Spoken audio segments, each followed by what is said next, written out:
Bonjour à tous et bienvenue pour cette première partie du carnet de notes du mois d'août. Il y sera essentiellement question de la tournée américaine pour nos joueurs du top, ainsi que des derniers irréductibles tournois belges sur le circuit ITF. Et je commence tout de suite avec les pros et le top 3 ATP.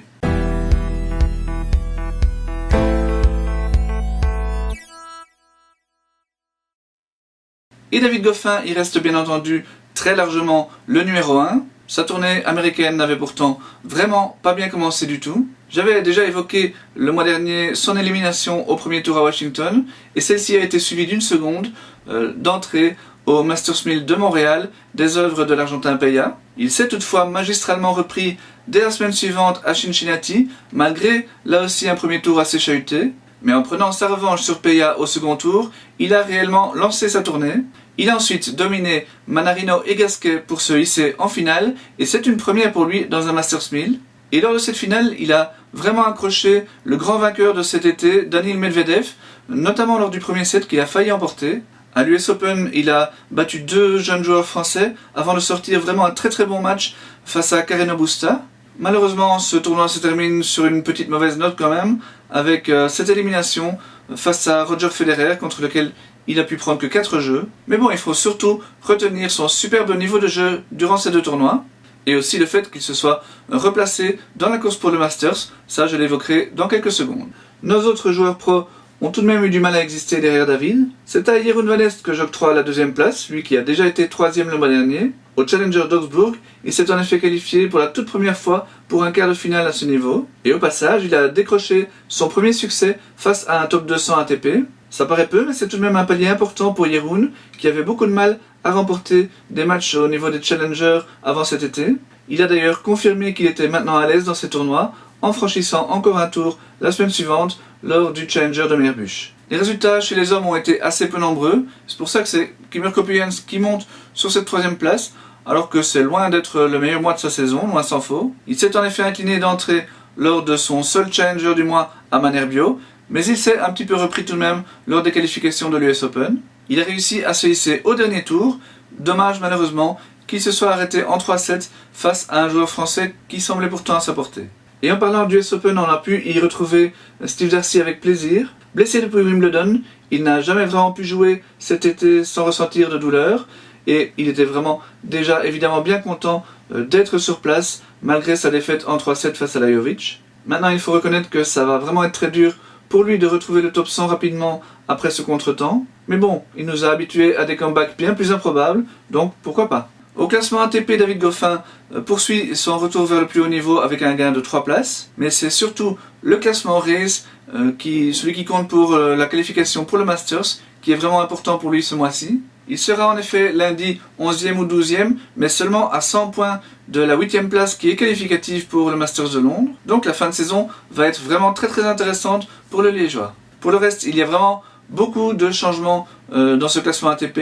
La raison principale, c'est l'abandon de la réforme de l'ITF qui, depuis le mois de janvier, empêchait les joueurs de compter leurs points obtenus sur les tournois futurs pour le classement ATP. Du coup, tous les points en futur depuis janvier ont été ajoutés d'un coup, et ce ne sont pas moins de 16 joueurs belges qui font leur entrée ou leur retour dans ce classement. J'ai mis dans ce tableau les 3 plus grosses entrées, celles de Maxime Powels, Benjamin Do et Arnaud Bovy. D'autres joueurs bénéficient vraiment de l'arrêt de cette réforme, puisque en ajoutant les points futurs, eh bien, Jeroen van Est, Chris Heyman ou encore Michael Geerts grimpent vraiment beaucoup au classement.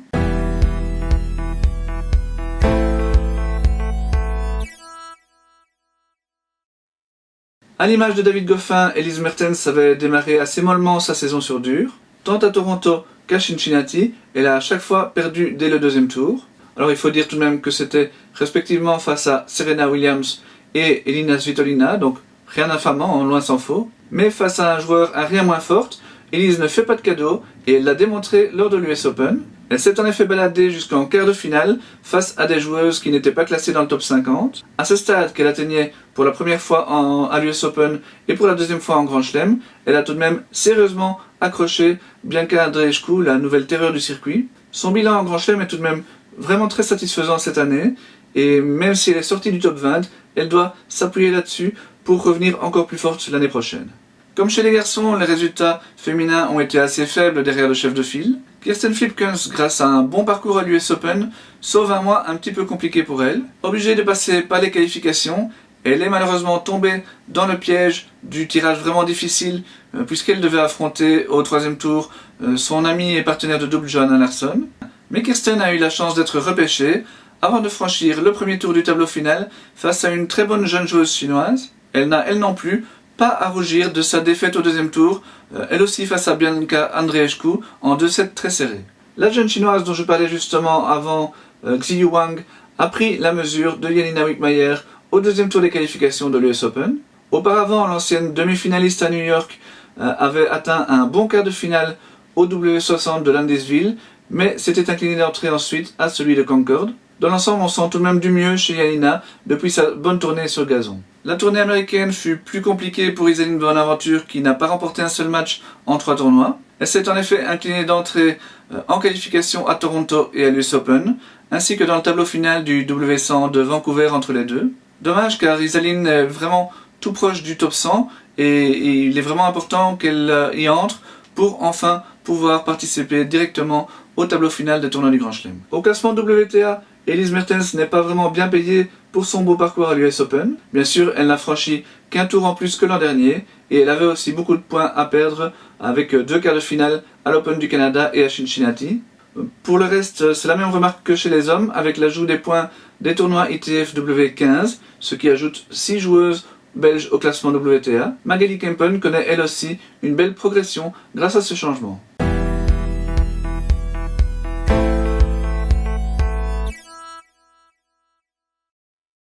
Aucun joueur ou joueuse belge ne s'est imposé sur le circuit ITF en ce mois d'août. La sortie du calendrier de nombreuses épreuves sur le sol national n'est évidemment pas étrangère à ce bilan. Néanmoins, il y a eu quelques raisons de se réjouir, et la principale, c'est l'accession en finale du M15 de Coxide de Gauthier Monclin, numéro 1 belge chez les juniors.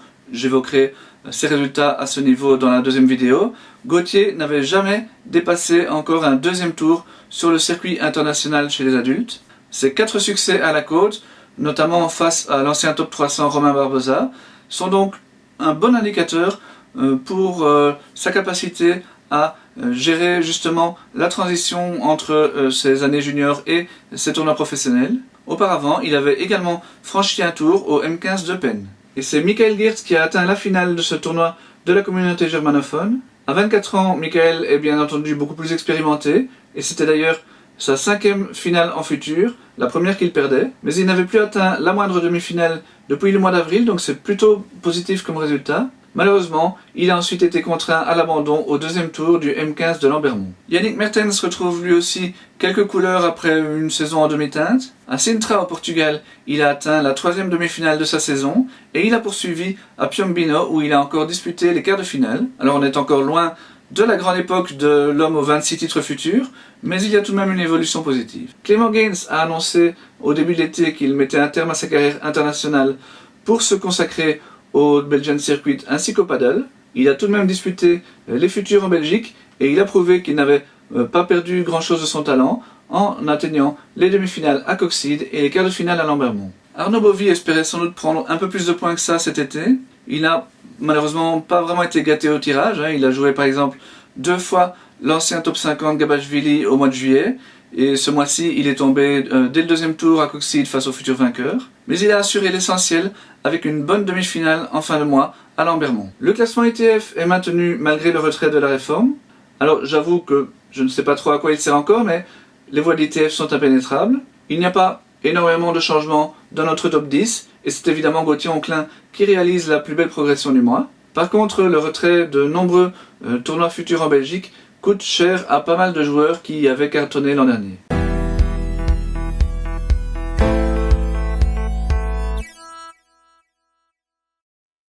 Les résultats chez les filles sont un petit peu moins bons encore puisqu'il n'y a même pas eu la moindre finale pour les joueuses belges sur le circuit ITF. Marina Zanevska a été une des rares à atteindre tout de même une demi-finale, c'était au W25 de Braunschweig. Un bon retour tout de même pour Marina, qui n'avait disputé qu'un seul match en près de 3 mois suite à une blessure.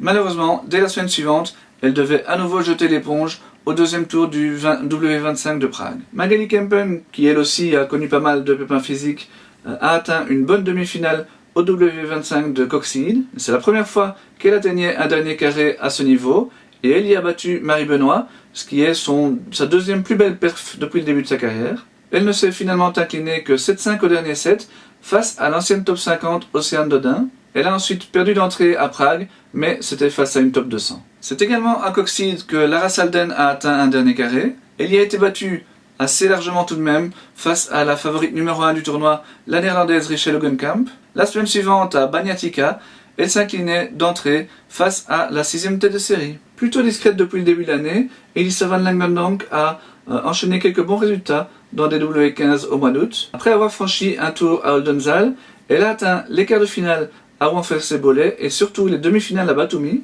Dans ce tournoi géorgien, elle est passée tout près d'une qualification pour la finale, et ça aurait été une première pour elle. Chelsea Van Hout a atteint son tout premier quart de finale au W15 de Tabarka, un tournoi où elle était passée par les qualifications. Auparavant, elle avait également franchi un tour dans les qualifications du W25 de Coxide, mais par contre, elle avait échoué dès le premier tour au W15 de Wanfersebolet. Enfin, Kimberly Zimmerman poursuit dans sa spirale négative. Elle a bien franchi le premier tour à Coxide, remportant là son tout premier match en plus de 2 mois, mais les défaites d'entrée se sont à nouveau accumulées ensuite à Las Palmas, Braunschweig et Banyatica. Kimberly n'est pourtant pas blessée, mais elle traverse vraiment une grosse crise de confiance qui commence à être sérieusement inquiétante. Au classement, la gagnante du mois est Victoria Kalaitsis, qui obtient les points de sa toute première finale en tournoi ETF disputée à la fin du mois de juillet. Hors du top 10, Vicky Van de Peer fait une belle impression grâce à ses 2 premières qualifications pour des deuxièmes tours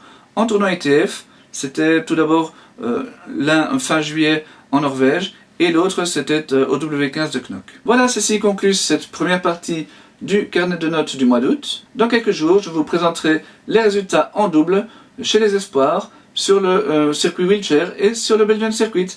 A très bientôt donc.